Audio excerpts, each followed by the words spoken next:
मेरा नाम वैदिका है।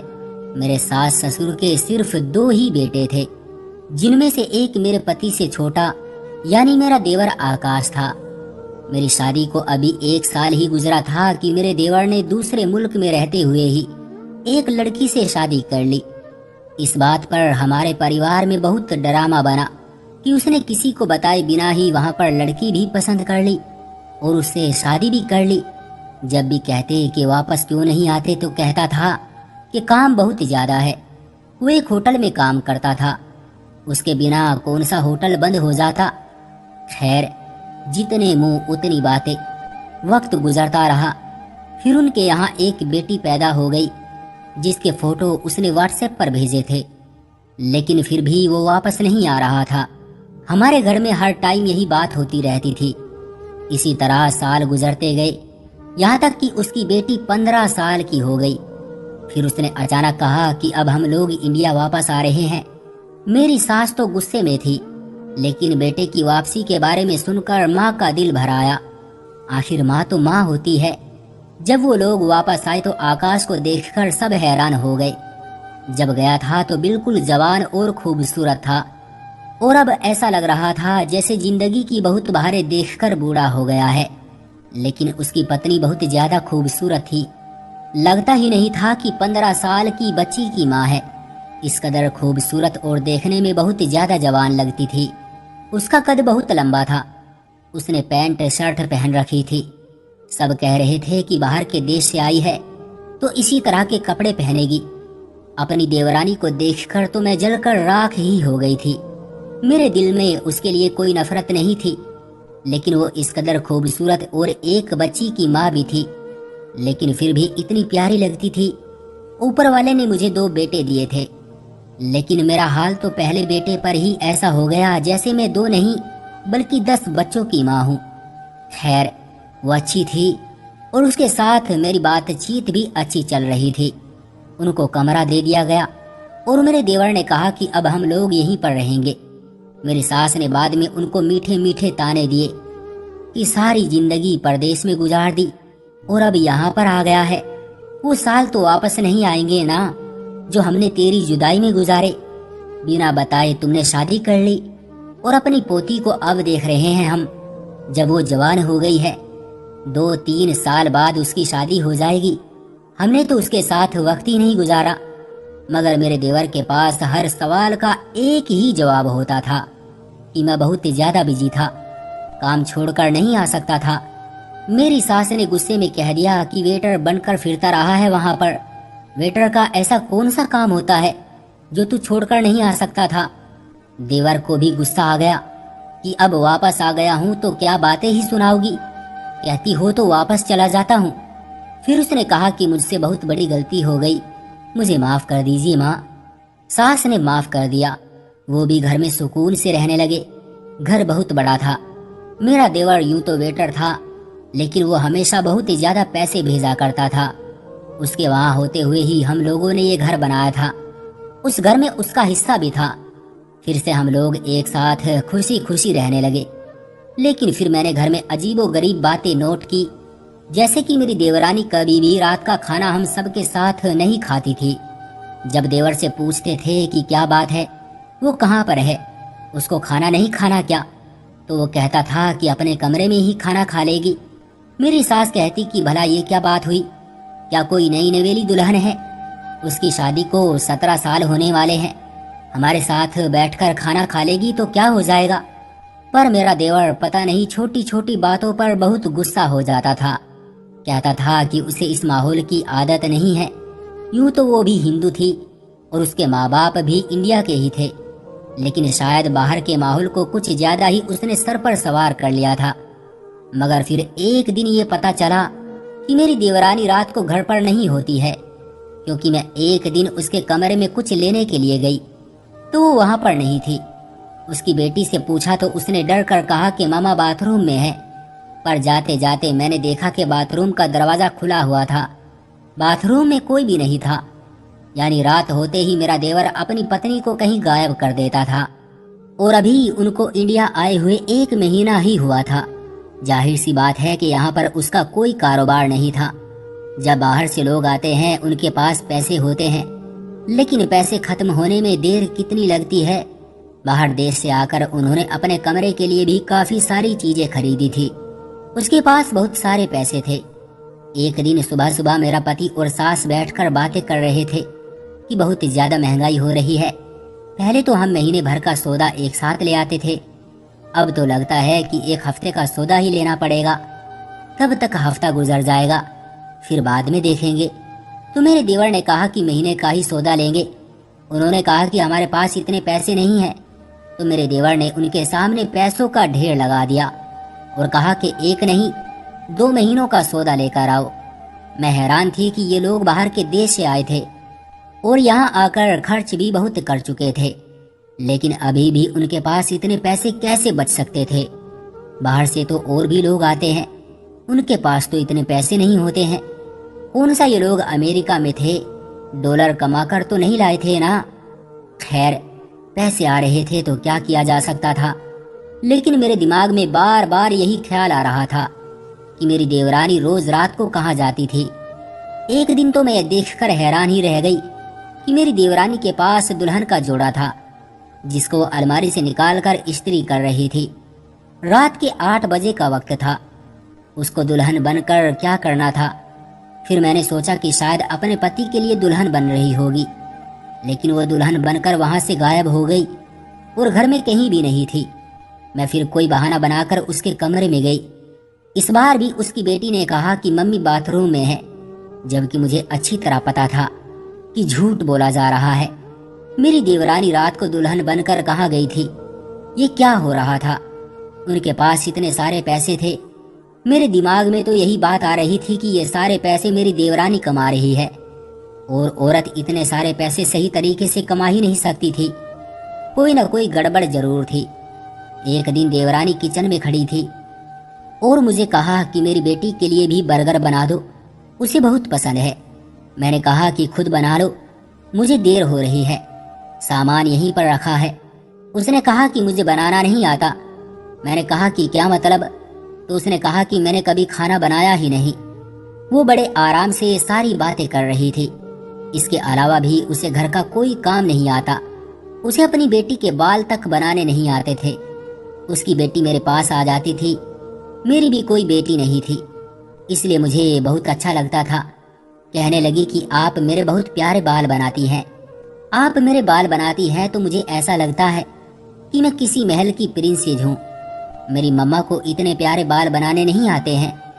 मैंने कहा कि तुम्हारी मम्मा रोज रात को कहाँ जाती है। तो कहने लगी कि पता नहीं कहाँ चली जाती है, मुझे उनकी बहुत याद आती है। एक तो हम इस अजीब सी जगह पर आ गए हैं, मेरा यहाँ पर कोई दोस्त भी नहीं है, पर मम्मा कहती है कि हम यहाँ से बहुत जल्द ही वापस चले जाएंगे, 2-4 महीने ही लगेंगे। ये बात सुनकर मैं हैरान रह गई, क्योंकि मेरे देवर ने तो कहा था कि वो हमेशा के लिए यहाँ आ गए हैं, लेकिन बच्ची कह रही थी कि 2-4 महीने का काम है, उसके बाद वापस चले जाएंगे। ऐसा उन लोगों को यहाँ क्या काम था। मेरा देवर तो सारा दिन घर ही बैठा रहता था, झूठ बोलता था, कारोबार करता हूँ। मैंने बातों बातों में ये बात अपनी सास को बता दी और मेरी सास ने घर में शोर मचा दिया। मुझे पता था कि वो यही करेगी। मैंने जानबूझकर उसको ये बात बताई थी। मेरी सास ने फिर से अपने बेटे से शिकवा करने शुरू कर दिए कि 18 साल बाद शक्ल दिखा रहा है और अब भी यही कह रहा है कि 4 महीने बाद वापस चला जाऊंगा। परदेश में कौन है तेरा? तूने तो कहा था कि लड़की के माँ बाप भी नहीं है, तो फिर ये तुझको वहां पर ले जाकर क्या करना चाहती है? क्या वहां पर ये कोई काम करती है? तो मेरे देवर ने कहा कि नहीं, ये कोई काम नहीं करती। तो फिर उसने ऐसा क्या किया है कि तू पागल हुआ जा रहा है? तेरे बहन भाई यहाँ पर है, तेरी माँ यहाँ पर है, और तू हमें छोड़कर जाना चाहता है। लोगों के आगे से बर्तन उठा उठा कर नहीं थका तू, जो फिर से वहां जा रहा है। मेरे देवर को पता नहीं क्या हो गया था, उसे किसी की परवाह नहीं थी। वो अपनी पत्नी के आगे पीछे घूम रहा था। उसने कहा कि मेरी पत्नी नहीं चाहती कि मैं वापस जाऊं, ये मेरी अपनी मर्जी है, और मैंने पहले आपको ये बात इसलिए नहीं बताई थी क्योंकि हम लोग जितने दिन यहाँ पर हैं हमें तुम चैन से रहने नहीं देते। पता नहीं ये दोनों पति पत्नी यहाँ से क्यों जाना चाहते थे। और ये कोई ना कोई बात जरूर छुपा रहे थे। मेरी देवरानी रोज रात को घर से गायब हो जाती थी और एक दिन तो मुझे इस बात का यकीन हो गया। हम सब लोग बहुत ही सुकून से सो रहे थे।